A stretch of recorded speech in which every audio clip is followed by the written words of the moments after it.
সবাই যখন ডক্টর ইউনুস ও আশিক চৌধুরীকে নিয়ে ব্যস্ত, উপদেষ্টা শেখ বশিরউদ্দিন তখনও দেশের জন্য নিজের সেরাটা দিয়ে যাচ্ছেন। ভারত ট্রান্সশিপমেন্ট বাতিল করায় শেখ বশির মাঝরাতে সবাইকে মন্ত্রণালয়ে তলব করেন। বাংলাদেশের প্রেক্ষাপটে এমন ঘটনা খুবই বিরল। শেখ বশির সারাদিন আশিক চৌধুরীর বিরার প্রোগ্রামে ছিলেন। প্রোগ্রাম শেষ করে মাঝরাতেই মন্ত্রণালয়ের সব সচিবকে তলব করে 2 ঘন্টা মিটিং করেন। মন্ত্রী পর্যায়ের কেউ এমনটা করতে পারে তা সাধারণ মানুষের ধারণার বাইরে ছিল। মিটিং শেষ করে শেখ বশির সাংবাদিকদের জানিয়েছেন, ভারতের ট্রান্সশিপমেন্ট বাতিলে কোনো সমস্যা হবে না। আর আগে ট্রাম্পের শুল্ক আরোপেও তিনি বিচলিত হননি। সাধারণ মানুষের একটা বড় অংশের মতে 2025 সালের রমজান জুড়ে বাজারে স্বস্তি ছিল, দ্রব্যমূল্য ছিল নিয়ন্ত্রণে। এসব এমনি এমনি হয়নি। এজন্য দিন রাত এক করে কাজ করেছেন শেখ বশিরউদ্দিন। অথচ তিনি বাণিজ্য উপদেষ্টা হিসেবে দায়িত্ব নেয়ার পর দেশবাসী নাখোশ ছিল, কারণ তার এক ভাই আওয়ামী লীগের রাজনীতির সঙ্গে যুক্ত ছিলেন। বশিরউদ্দিনের বাবা আকিজউদ্দিন 3 বিয়ে করেছিলেন। সব মিলিয়ে 3 সংসারে তার 15 জন ছেলে মেয়ে রয়েছে। এদের মধ্যে 10 জন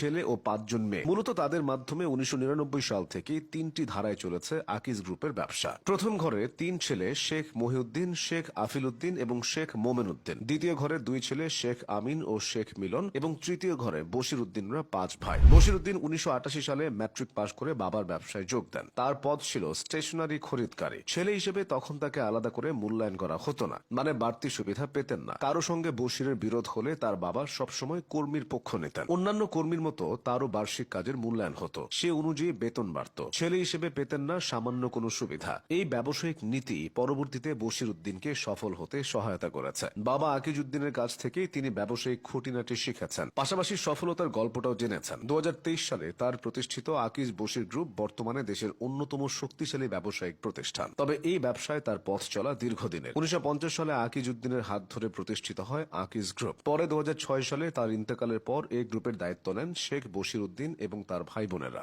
2022 সালে তারা দ্বিতীয়বার পরিবার ভাগ করেন এবং 5 ভাই ভিন্ন ভিন্নভাবে ব্যবসা পরিচালনা শুরু করেন। এরপর 2023 সালে আকিজ বশির গ্রুপ নামে ভিন্ন এই কোম্পানি গঠন করে আলাদা হয়ে যান শেখ বশিরউদ্দিন। এই প্রতিষ্ঠানটি বর্তমানে একটি বহুমুখী গ্রুপ হিসেবে 18টি অঙ্গ প্রতিষ্ঠান পরিচালনা করছে। এর মধ্যে রয়েছে ceramics, table ware, bath ware, jute, particle board, doors, packaging, glass ইত্যাদি। প্রতিষ্ঠানটি 3টি দেশে কার্যক্রম পরিচালনা করছে এবং 25টির বেশি দেশে পণ্য রফতানি করছে। একই সঙ্গে 26,000 মানুষের কর্মসংস্থান সৃষ্টির পাশাপাশি উৎপাদনশীলতা ও দীর্ঘস্থায়ী উন্নয়নের উপর গুরুত্ব দিয়ে বাংলাদেশের অর্থনৈতিক প্রবৃদ্ধিতে গুরুত্বপূর্ণ ভূমিকা রেখে চলেছে। বাবা আকিজউদ্দিনের মতোই দেশের ব্যবসায়িক খাতের বড় একটা অংশ এগিয়ে নিচ্ছেন বশিরউদ্দিন। তবে শেকড়কে ভুলে যাননি। তাদের আদি প্রতিষ্ঠান আকিজ গ্রুপের উত্থান মূলত শিল্প দিয়ে। 50-এর দশকে ব্যবসা শুরু করে ধীরে ধীরে অন্যান্য খাতেও মনোযোগ দেন আকিজউদ্দিন। তামাকজাত পণ্যের মাধ্যমে ব্যবসা সম্প্রসারণ হলেও পরে ঢাকা টোব্যাকোর মালিকানা আকিজ গ্রুপের হাতছাড়া হয়। 2018 সালের আগস্টে জাপান টোব্যাকো